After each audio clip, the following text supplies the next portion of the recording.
Yeah. From the BART train to a tour bus, still the same game except I'm pulling more sluts, more butts, more bucks, never giving more fucks. I pozdrav svima ljudi, ovdje je vaš Bat Sadra, znači danas komentarišemo dramu između Anđele Nađe i Bake Praseta. Šta se desilo zadnjih dana, pitate se? Sad ću vam ja reći. Šta ću nam ti reći? Ne mrš odavde. Mrš! Nastala je nova drama nakon, bogam nije bilo drama jedno 2-3 mjeseca, sine. Napokon se nešto interesantno dešava. Znate vjerovatno kako je Baka prokomentarisao zadnju pjesmu od Anđele Nađe, a to je ona Uspjeh, jel tako se zove, nisam siguran. Uglavnom komentarisao je u negativnom smislu jer on ne voli autotune i ne voli, uopšte mu se ne sviđa pjesma. Evo vam kratki isječci.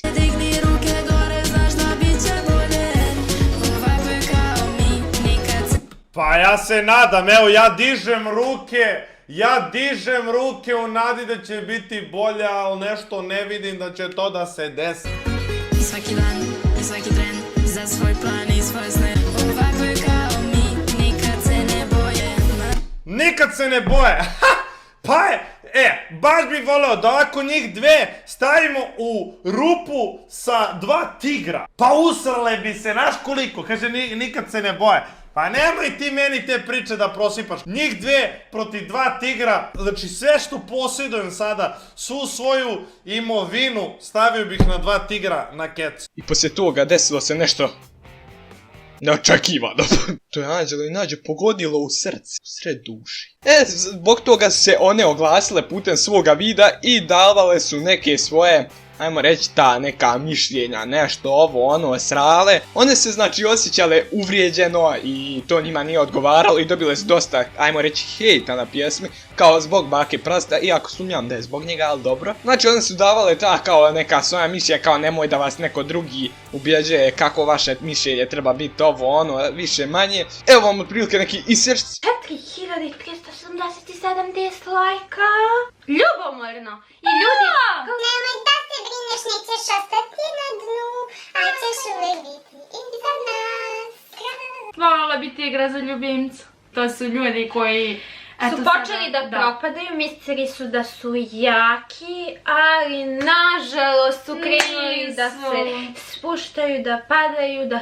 Ne bi se baš složio sa ovim. Baka je prije 2 mjeseca imao 17 miliona pregleda. Uglavnom, ja se baš ne slažem sa njihovim tim odgovorom. Zašto? Prije svega svako ima pravo na svoje mišljenje. Baka ako se ne sviđa mu se, to je njegovo mišljenje. Niste vi dobili hejt zbog njega, zato što se ljudima ne sviđa pjesma. Tako da ja smatram da su radile pogrešan potez za Anđela i Nađa.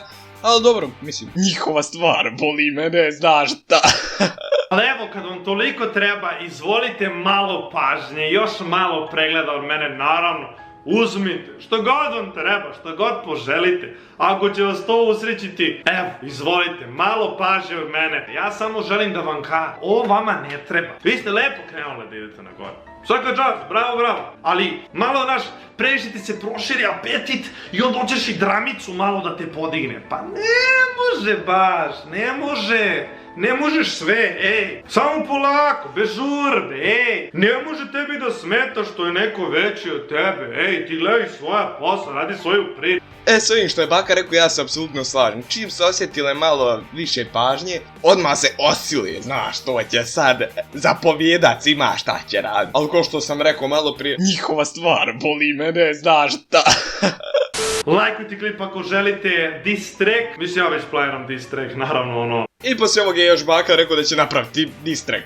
Što se mene tiče, ova drama je poprilično glupa, zato što Baka ima pravo da iskaže svoje mišljenje. Ja sad mogu uzeti reći da je njihova pjesma glupa. Anđele Nađa glupava je pjesma. Šalim se samo. Vidite, svako može reći svoje mišljenje. Tako da smatram da su one napravili glup potez to što smo odgovorile, jer... Opet kažem, svako ima svoje pravo na svoje mišljenje. Kako se pitate zašto sam napravio ovaj video? Zbog pregleda.